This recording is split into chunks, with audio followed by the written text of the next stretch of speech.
nacional y traidor, cuyos gobernantes desde hace un tercio de siglo están presos, suicidados por retornar a prisión o por ser extraditados. Es decir, un Estado antinacional regido por una constitución traidora antinacional. Y ahí está el árbol y sus frutos. Una constitución que ha parido puro presidente delincuente y traidor. Por consiguiente, ahora que los etnocaceristas recuperamos la libertad y hemos constatado en esta gira patriótica, desde Andahuaylas hasta Ilave, pasando por Cusco, el resto de Apurímac y Puno, desde Ilave hasta Tacna, Moquegua, Hilo, Arequipa, Ayacucho, Junín y ahora Huancavelica, región del centro. Y ahí, aparte de agradecer la participación reservista huancavelicana en el batallón etnocacerista sublevado hace 18 años, y es uno de los motivos por que estoy acá también es denunciar el crimen de Estado acaecido en aquella rebelión. Pero principalmente,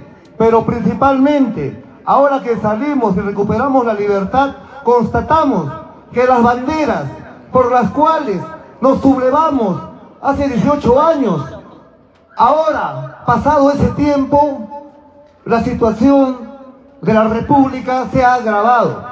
Nuestro pueblo está más ofendido, nuestro pueblo está más subyugado y más traicionado. Porque cuando estuvimos presos, cuando caímos por la Andahuaylas, todavía no sabíamos lo que era la Bajato. Y la Bajato, compatriotas, es que el AMPA extranjera, alias inversionistas, repito, ampones extranjeros, alias inversionistas, brasileños en este caso, sobornaron la voluntad presidencial durante 30 años. Entonces, esto es un problema no solo de alta corrupción, es un problema principalmente, y quiero que me entiendan bien, compatriotas de Huancavelica, es un problema principalmente de seguridad nacional. Tener 6 presidelincuentes, traidores y ladrones malgobernándonos durante un tercio de siglo, o sea, durante generación y media. Porque entiendan, compatriotas, que no hay un peruano, no hay un huancavelicano menor de 35 años que conozca, que sepa, que haya visto en su vida a un presidente honesto. No lo conoce, no conoce lo que es un presidente patriota. Y esto es un problema gravísimo. O sea, no solo es un problema de seguridad nacional, la alta corrupción de los presidelincuentes, incluido un hermano que traicionó, incluido presidelincuente igual. Además que un problema de seguridad nacional constituye un problema moral para la nación. Sepan ustedes, hermanos, compatriotas, que la principal escuela de moralidad de un pueblo no es como comúnmente se cree. La parroquia, el colegio, no.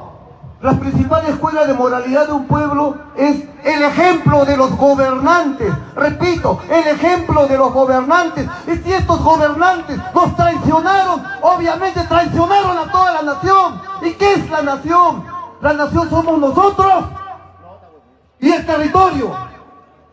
Entonces no solo es un problema de seguridad nacional, no solo es un problema moral, es un problema republicano. Porque, compatriotas, entiendan, lo que actualmente pasa con el actual gobierno de Pedro Castillo es solamente el epílogo de un proceso más inmenso, más monstruoso, más terrible, más traidor, como es soportar una constitución antinacional, una constitución que pone lo extranjero y después lo nacional. Una constitución traidora, una constitución en la cual el patriotismo es considerado delito. Y este es un problema republicano que pasa en el Perú desde hace un tercio de siglo. Y ahora ya llegó al tope. Es un cadáver esta República Criolla. Es un cadáver que debe morir rápido. Y debemos procurar enterrarlo lo más rápido. De enterrarlo es refundar la República. ¿Y qué es refundar la República? Refundar la República, para empezar, implica desconocer en el acto la Constitución antinacional de Fujimori y de Montesinos, traidores peruanos, y el otro apátrida asiático. Estos señores son padres de la desgracia nacional, y los presidelincuentes que han sucedido, e inclusive el actual, si no desconocen la Constitución traidora, terminarán como han terminado los primeros 6, inexorablemente en prisión, por traidor y delincuente. Entonces, compatriotas, la situación es grave. La solución nacional no está en función a la Constitución de Fujimori y de Montesinos, sino en función a lo que estipula la Constitución anterior, que tenía un sesgo nacionalista heredado de Velasco, que prohibía la privatización, que prohibía la extranjerización, que prohibía la chilenización, que jamás le hubiera reconocido la nacionalidad peruana a un asiático, Alberto Fujimori. ¿Qué carajo tiene de peruano? Asiático por los 4 costados, japonés, y después otro norteamericano, otro extranjero, Pedro Pablo Kuczynski Godard. ¿Qué carajo tiene de peruano? Es norteamericano.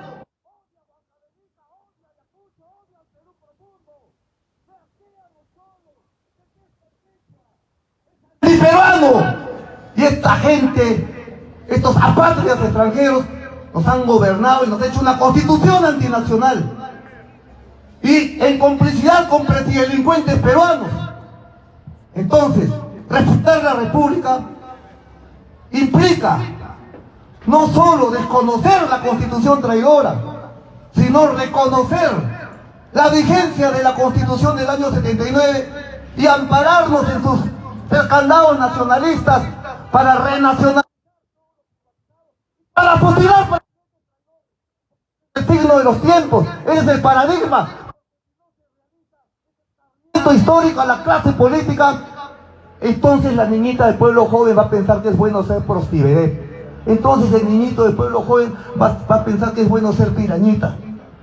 La desgracia nacional, repito, toda una generación, casi 2 generaciones de peruanos no saben lo que es un presidente honesto. Y casi 3 generaciones de peruanos desde la época de Velasco no saben lo que es un presidente patriota.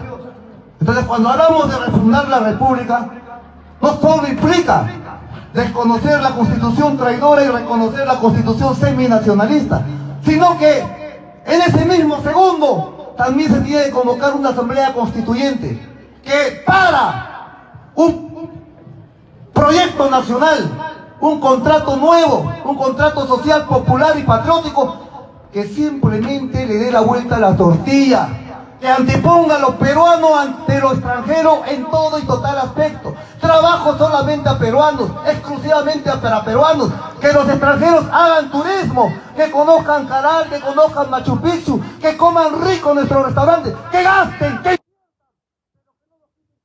no nos saquen.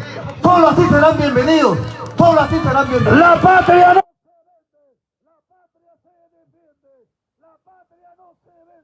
la patria se defiende. Antauro, amigo, Huancavelica está contigo.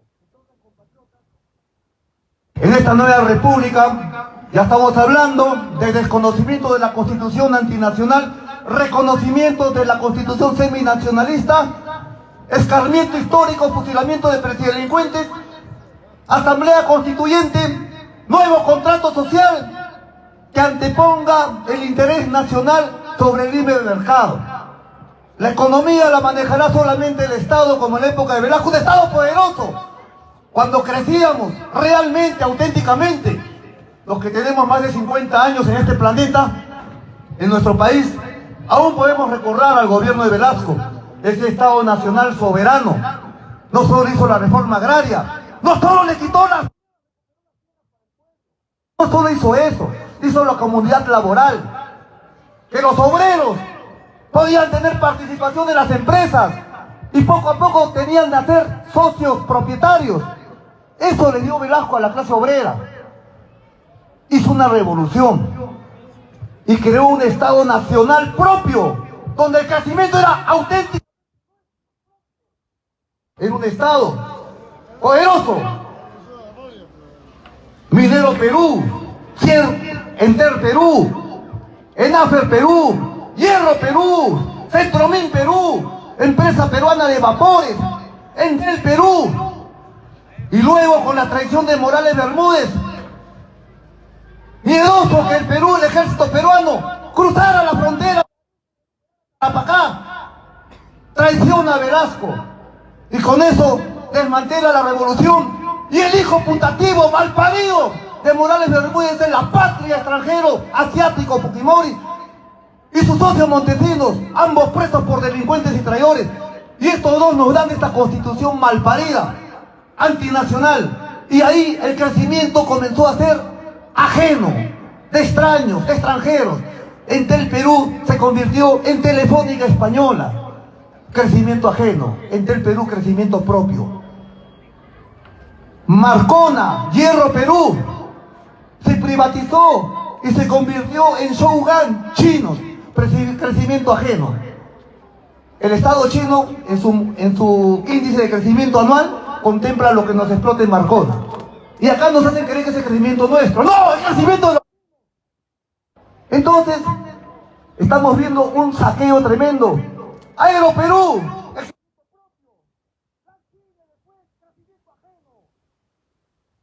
Han hecho esclavos en nuestra propia tierra. Y encima, la pandemia, que demostró que el crecimiento era falaz, era una mentira, nos abrió los ojos. Al pueblo peruano le hizo sentir la realidad con más contundencia que los 7 ensayos de José Carlos Mariátegui, la pandemia del COVID. Y descubrimos que fuimos los grandes engañados, los grandes saqueados. Y encima a este pueblo tan traicionado durante 30 tantos años, tan humillado, tan frustrado, encima le zampan 1,5 millones de lumpen laboral venezolano a quitarnos lo poco que teníamos de trabajo mal pagado inclusive. Por consiguiente, ahora que salimos de las cárceles, contemplamos que las banderas del Andahuaylazo se han quedado cortas. Esta gira que estamos recorriendo el país profundo y riente, la nación real, constatamos en todas las plazas del sur peruano, del centro andino, donde la identidad nacional es más genuina, contemplamos un sentimiento de indignación nacional, un sentimiento de ira popular, un clamor de justicia nacional, de fundación republicana. Y repito, el paradigma, el signo de los tiempos, es el escarmiento histórico para los presidelincuentes. ¡Viva!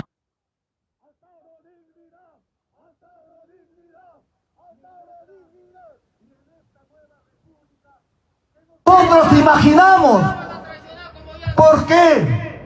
Que nosotros soñamos, ¿por qué? Porque todo proceso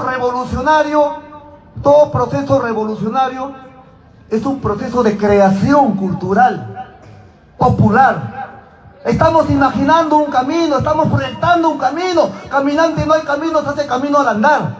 Y tenemos que construir un aparato político electoral que es el Frente Patriótico. Y el Frente Patriótico que va a parir esta nueva nacionalidad tiene que tener una identidad. Esta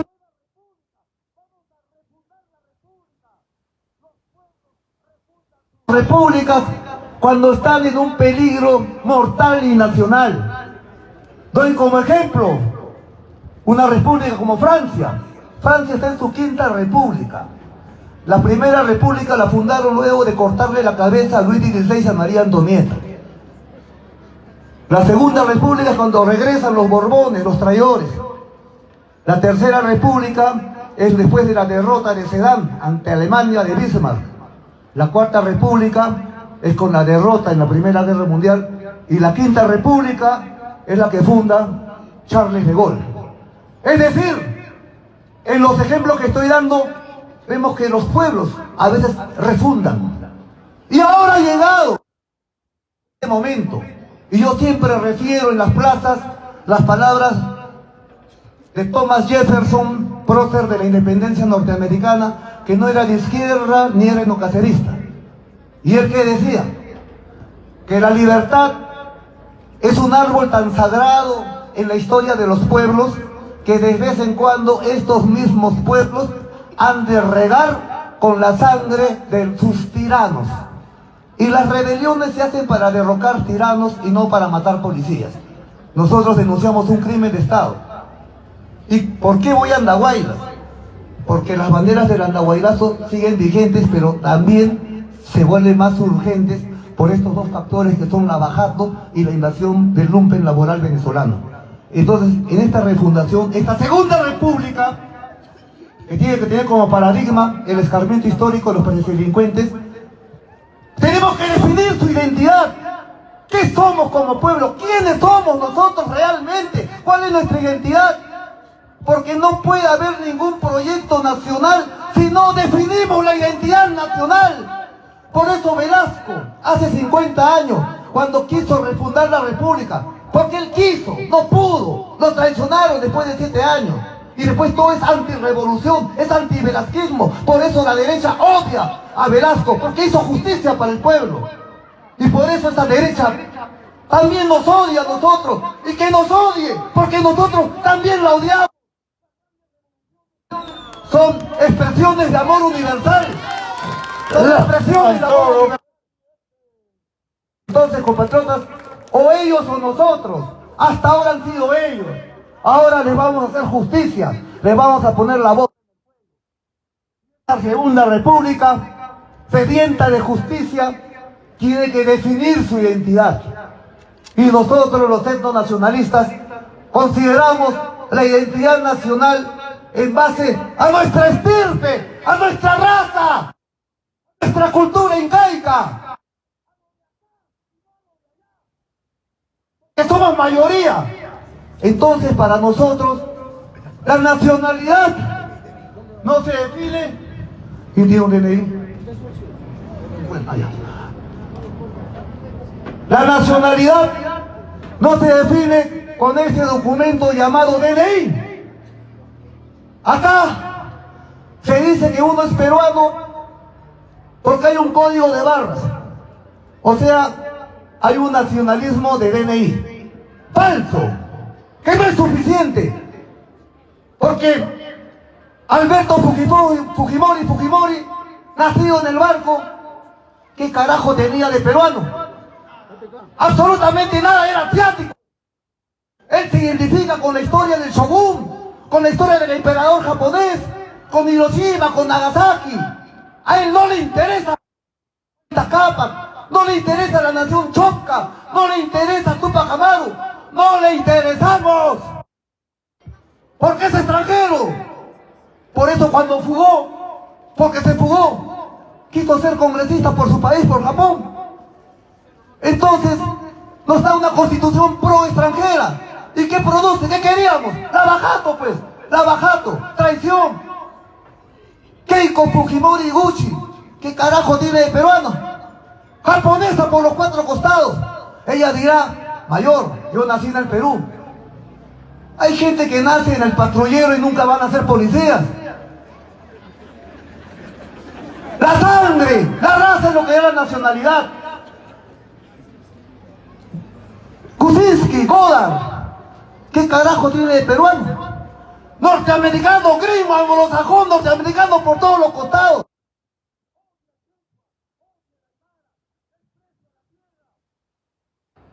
Nos desprecia a los peruanos. Y ha sido presidente por este documento azul, por este código de barras.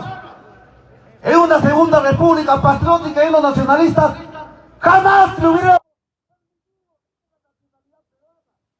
Inclusive, según sé, hasta el lumpen laboral venezolano le van a entregar esto. Es decir, vamos a tener alcaldes venezolanos acá en Huancavelica. Entonces yo digo, ¿qué es lo que nos pasa como pueblo? Por consiguiente, compatriotas, esta segunda república definimos la identidad nacional. Y la identidad nacional se basa en la estirpe local. Por supuesto que somos un país mestizo, cholo de todas las sangres. Y hay 4 aportes en las 4 razas universales. La raza amarilla, negra, blanca y cobriza. Y cada cual ha tenido su aporte. La raza blanca de Almagro y Pizarro invade y hay un choque. Y empieza el nombre Perú recién. Pero la raza original es la nuestra, la que parió Manco Cápac y Mama Ogllo. Y el aporte negro africano es mínimo. Vinieron como esclavos acompañando a sus amos blancos. Y la raza amarilla de Fujimori, ellos vinieron casi como esclavos en el siglo XIX, no vinieron como turistas, vinieron en bodega. Es la historia, es la verdad, es la realidad, es lo que dicen nuestros libros. No estamos inventando nada, es un hecho, no es una opinión. Y esa es la peruanidad, pero en esta peruanidad mestiza que va a darle identidad a esta segunda república, ¿qué es lo esencial? ¿Cuál va a ser el eje? ¿La cultura asiática? ¿La cultura negra africana? ¿La cultura anglosajona, occidental y cristiana y blanca? Tiene que ser la cultura andina, con mayoría chola. Compatriotas que desde 1531, en que el Tahuantinsuyo, el imperio de los incas, nuestros ancestros fueron globalizados por Francisco Pizarro y Diego de Almagro, cuando nuestros ancestros, nuestros tatarabuelos, insertados a Occidente, a punta de arcabuz y artillería y caballería, al sistema occidental y cristiano. Desde entonces nos han gobernado 50 virreyes y 40 presidentes en 500 años. Todos blancos, españoles o criollos. Solamente 3 mestizos. Santa Cruz, Taita Cáceres y Velasco. Un cholo traidor como Toledo. ¿Y qué nos enseña eso? Que ser cholo no implica pensar como cholo. Porque sepan ustedes, compatriotas, que para todo proceso revolucionario a veces es un obstáculo mayor el egoísmo de los pobres que la soberbia de los ricos. Entonces, repito, la identidad nacional,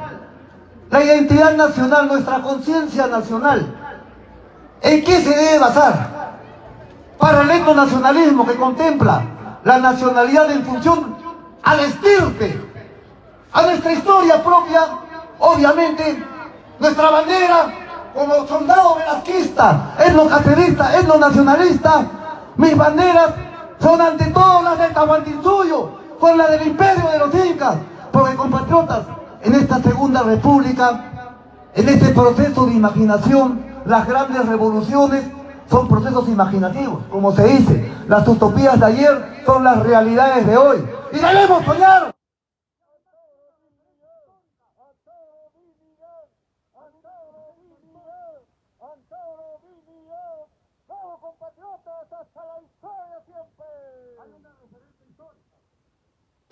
Acá, como decía Flores Galindo en Buscando un Inca, acá había un imperio. La cultura incaica no es algo que no existió. Está Machu Picchu, está Sacsayhuamán, están nuestras creencias. No es como quieren hacernos creer que Machu Picchu lo hicieron los extraterrestres o los vikingos, porque somos un pueblo de tan mala raza, un pueblo tan pobre y diablo, tan sumiso, tan inservible, tan inferior, que no podemos creer Machu Picchu. No, los cholos Machu Picchu lo hacen los inteligentes, y la raza cobriza no es inteligente. Eso es lo que nos quieren hacer creer. Así ha sido la República Peruana con su rojo y blanco, cuya independencia criolla se hizo a expensas de la esclavitud negra y del tributo indio. Una minoría nomás se independizó, porque la gran mayoría o éramos tributarios o seguimos siendo esclavos. En verdad, la verdadera independencia se va a lograr con la nueva república. Y ahí tenemos que definir la identidad. Y tenemos que pensar, soñar en una nueva geopolítica. porque fuimos a la altura de nuestro pueblo,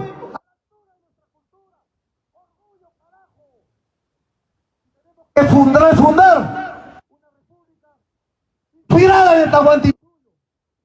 Ahí nos daremos cuenta que no estamos solos. Así como Inglaterra tiene el Commonwealth, o sea, la comunidad británica, que abarca a todas las naciones de la tierra, que tienen como eje poblacional a la raza anglosajona, como es Inglaterra, y sus 6 colonias como Australia, Canadá, y tantas 6 colonias que tienen. Nosotros, en esta nueva geopolítica imperial incaica, convocamos a la República hermanas culturalmente,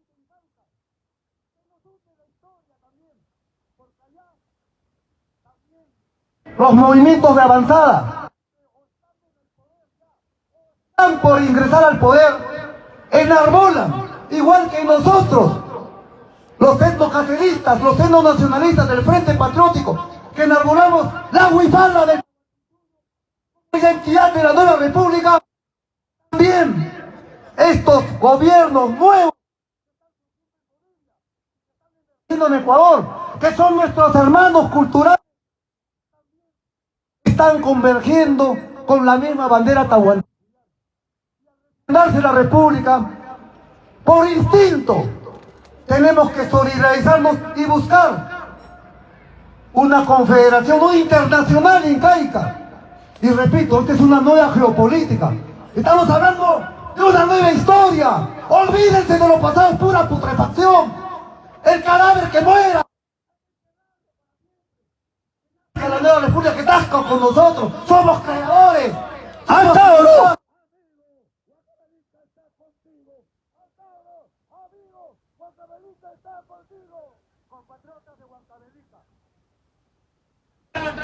Compatriotas, ya que han hablado de traición, hablemos de traición. Para empezar, repito, ya que están hablando de traiciones, hablemos de traiciones. La traición envilece al traidor, jamás envilece al traicionado. Punto 1. Segunda experiencia, el traidor de ayer, el traidor de ahora, repito, el traidor de ahora, hasta nochecita era leal. Segunda lección. Lo importante, lo primordial, es que no nos traicionemos nosotros mismos, no traicionar nuestros ideales. Para nosotros fue un golpe vil la traición de un hermano, porque sepan, compatriotas, que a veces suele suceder que las traiciones extraños no son tan terribles como las traiciones entre hermanos. Yo, en la estrategia de la rebelión de Andahuaylas, todo estaba previsto, todo estaba muy bien planificado. Pero nunca, y lo confieso, acá en Huancavelica, nunca en mi estrategia rebelde se me imaginó prever, jamás. En el momento más, porque ya en la prisión todos abandonaron. Mis soldados reservistas me miraban y me decían: mayor, ¿qué hacemos? Estábamos todos traicionados.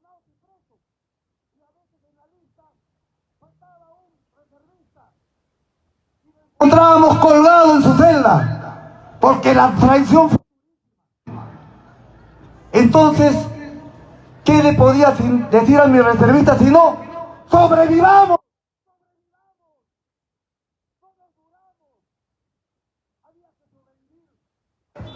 Porque para nosotros era fácil, para mí era fácil tirarme al piso, implorar disculpas o lo que sea y agarrar un cargo de gobierno y sacar a mis reservistas y ser asalariados del traidor.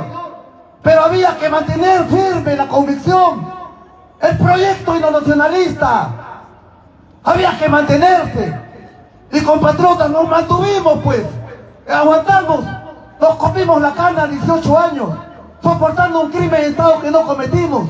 Y ahora salimos más convencidos que nunca, más arrebatados que nunca, más achorados que nunca, convencidos que los hechos nos dieron la razón, la historia nos dio la razón. Y ahora convocamos a nuestro lado a las vanguardias del pueblo organizado, a los sindicatos obreros, a los agrococaderos, a los mineros informales, a los pescadores artesanales, a la nación real, a la nación profunda, para que al lado de nosotros, los soldados patriotas, marchemos sobre Lima para recuperar el Congreso al servicio del pueblo.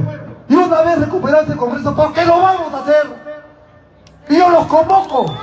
¡Urgente! ¡Urgente! ¡Rescate del Congreso! Porque lo vamos a hacer. Reitero, nadie sale de... 18 años preso a bromear. No quiero bromear con nadie. Queremos ejecutar. Queremos marchar sobre Lima. Entonces, compatriotas, Este es mi mensaje de lucha al pueblo huancabelicano. Que todas las conquistas sociales logradas por nuestro pueblo en su milenaria historia no se han logrado a punta de pavimentos ni Ave Marías, sino se han logrado a punta de lucha. Yo los convoco a luchar en marzo y bajar a Lima y recuperar el Congreso y refundar la República. ¡Al Tauro!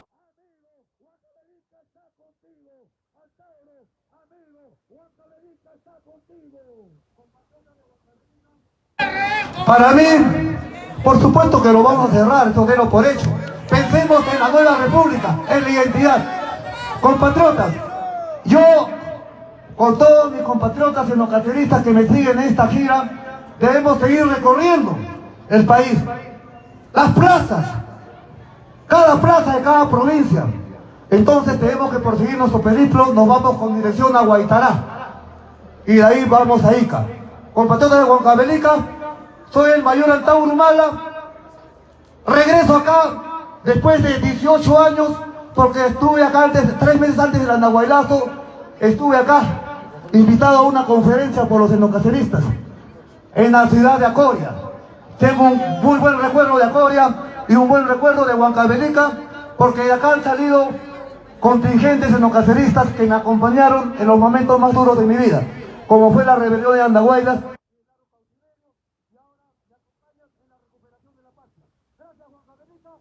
¡Viva el Perú!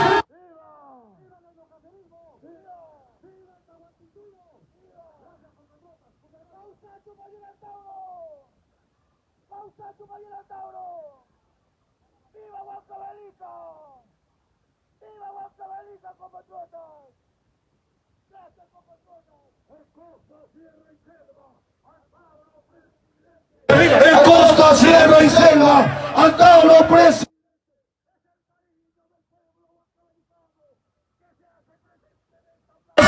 ¡Histórico! Después de su largo recorrido, el mayor Antauro Humala se abraza con un niño huancabelicano, danzante de tijera, se despide así de la población huancabelicana hasta una próxima oportunidad, pidiéndoles que lo acompañen a refundar esta patria con la fuerza de Huancavelica. Antauro será preso con la fuerza del pueblo. Antauro será